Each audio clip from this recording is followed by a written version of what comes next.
ത്രിയേക ദൈവത്തിൻ്റെ വലിയ തിരുനാമത്തിന് മഹത്വം ഉണ്ടാകട്ടെ. സ്വർഗീയമായ ഈ ദൈവാരാധനയിൽ പ്രാർത്ഥനയോടെ സംബന്ധിക്കുന്ന വിശ്വാസികളുടെ സമൂഹമേ, സഭയുടെ ആരാധനാ ക്രമീകരണമനുസരിച്ച് ഇന്ന് സ്ലീബാ പെരുന്നാളിനു ശേഷം രണ്ടാമത്തെ ഞായറാഴ്ചയാണ്.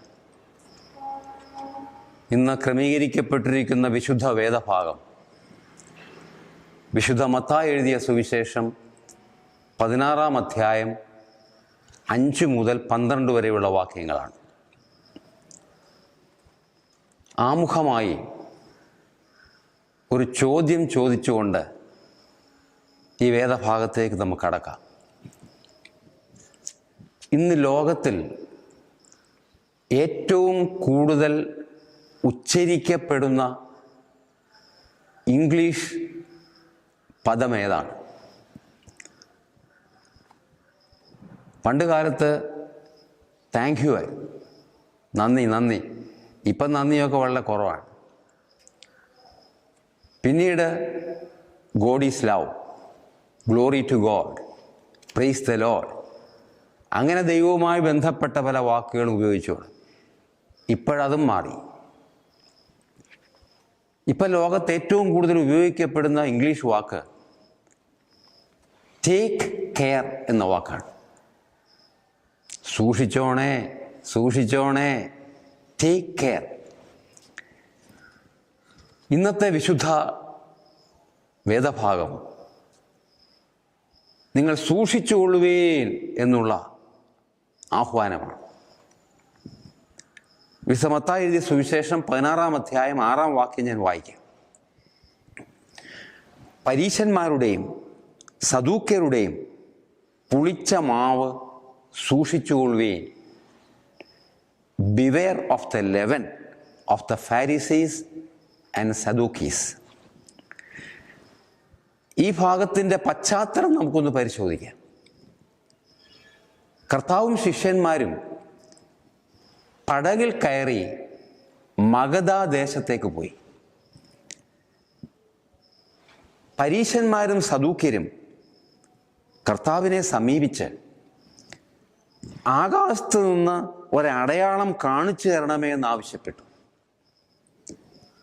തന്നെ പരീക്ഷിക്കാനായിട്ടാണ് അവരിത് ആവശ്യപ്പെട്ടത്. അപ്പം കർത്താവിൻ്റെ മറുപടി, ദോഷവും വ്യഭിചാരവുമുള്ള തലമുറ അടയാളം തിരയുന്നു. യോനായുടെ അടയാളമല്ലാതെ അതിന് അടയാളം ലഭിക്കുകയില്ല. യോനായുടെ ചരിത്രത്തിൽ നിന്നുള്ള പാഠം നമുക്കറിയാം. അനുസരണക്കേട് നാശത്തിലേക്ക് നയിക്കും. അനുതാപവും പശ്ചാത്താപവും കണ്ണുനീരും അനുസരണവും അനുഗ്രഹത്തിലേക്ക് നയിക്കും. യോനാ പ്രവാചകനുമായി ബന്ധപ്പെട്ട ഇക്കാര്യം പറഞ്ഞ ശേഷം കർത്താവും ശിഷ്യന്മാരും പടകിൽ കയറി അക്കരയ്ക്ക് പോയി. അപ്പോൾ ശിഷ്യന്മാർ അപ്പമെടുക്കാൻ മറന്നുപോയി. അപ്പോഴാണ് കർത്താവ് പറയുന്നത്, പരീശന്മാരുടെയും സദൂക്യരുടെയും പുളിച്ച മാവ് സൂക്ഷിച്ചുകൊള്ളുവേ. ശിഷ്യന്മാർ വിചാരിച്ചു അപ്പമെടുക്കാൻ മറന്നുകൊണ്ടാണ് കർത്താവ് ഇത് പറഞ്ഞത്. അങ്ങനെയല്ല, കർത്താവ് ഒരു വലിയ പാഠം അവരെ പഠിപ്പിക്കുകയായിരുന്നു. ഈ വേദഭാഗത്ത് പൊതുവായ ചില ഗുണപാഠങ്ങൾ നാം കാണുന്നുണ്ട്. ഒന്ന്, അല്പവിശ്വാസികളെ എന്ന് കർത്താവ് ശിഷ്യന്മാരെ വിളിക്കുകയാണ്. ഭാഗിക വിശ്വാസമില്ലായ്മയാണ്. പൂർണ്ണമായ വിശ്വാസത്തിൽ നാം ജീവിക്കണം. ദൈവകരങ്ങളിൽ എപ്പോഴും അമർന്നിരിക്കണം.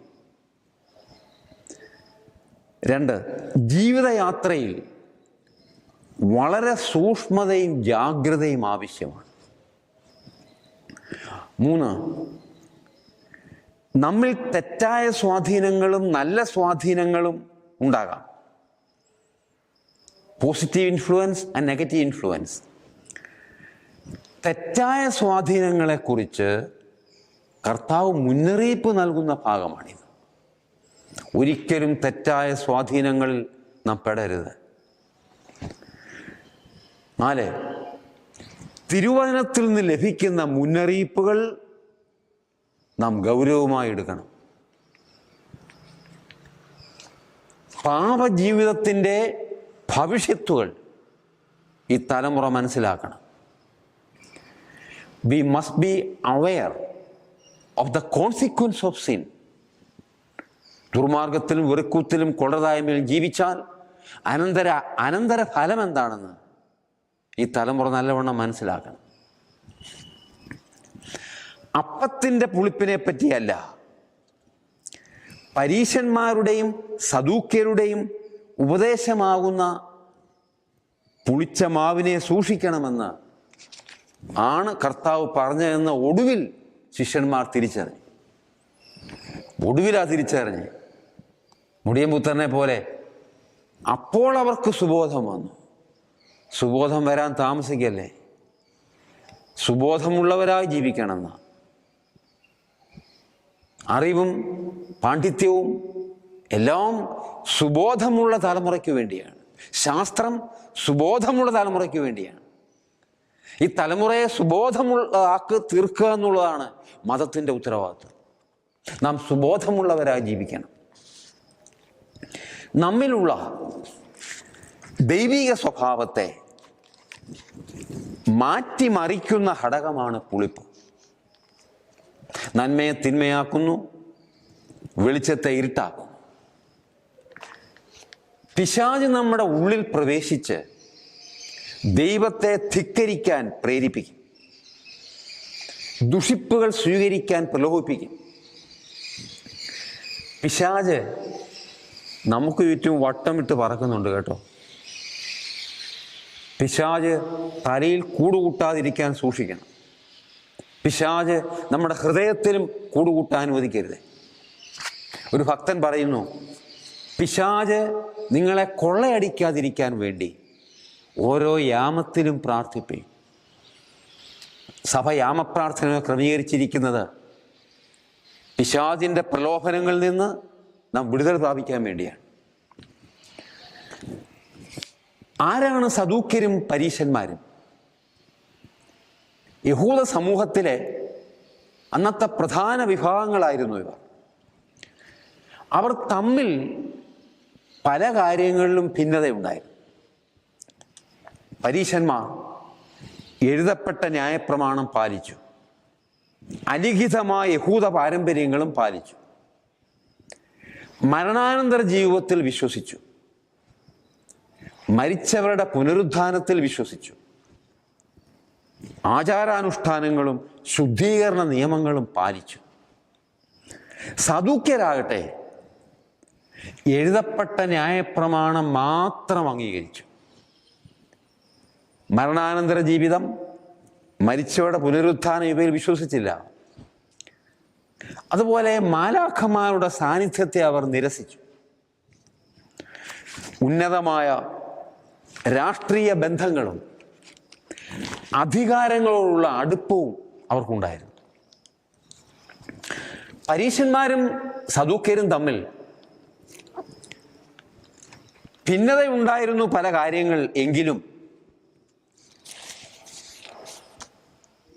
അവർ തമ്മിൽ യോജിക്കുന്ന കാര്യങ്ങളുണ്ടായിരുന്നു.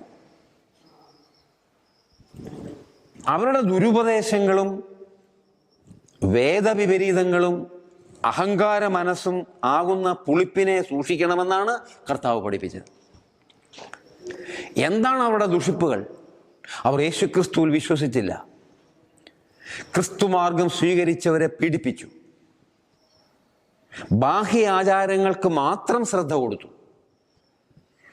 ആത്മീയ ചൈതന്യമില്ലാതെ ജീവിച്ചു. കപടഭക്തി, സ്വയം പ്രശംസ, സ്വയം നീതീകരണം ഇവ പിന്തുടർന്നു.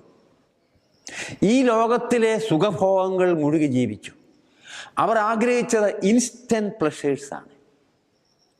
നമ്മൾ ആഗ്രഹിക്കേണ്ടത് എവർലാസ്റ്റിംഗ് പ്ലഷേഴ്സാണ്, നിത്യമായ സൗഭാഗ്യങ്ങളാണ്, നിത്യജീവൻ്റെ അനുഭവമാണ്. ഈ ലോകത്തിലെ സുഖഭോഗങ്ങളിൽ അവർ മുഴുകി ജീവിച്ചു.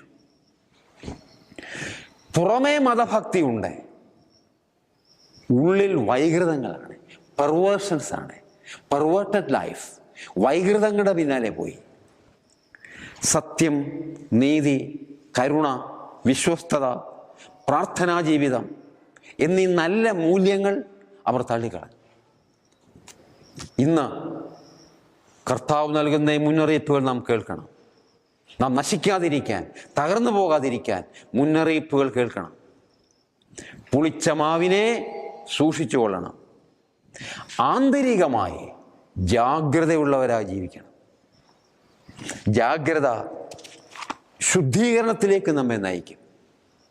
ആന്തരിക ജാഗ്രത ദൈവീക ജ്ഞാനത്തിൽ പ്രകാശരാകുവാൻ നമ്മെ ഇടയാക്കും. വിശുദ്ധീകരണത്തിനും ദൈവീക ജ്ഞാനത്തിൽ പ്രകാശിതരാകുവാനും ദൈവത്തിൻ്റെ പരിശുദ്ധാത്മാവ് നമ്മെ സഹായിക്കട്ടെ. ദൈവം എല്ലാവരെയും വാഴ്ത്തി അനുഗ്രഹിക്കുമാറാകട്ടെ.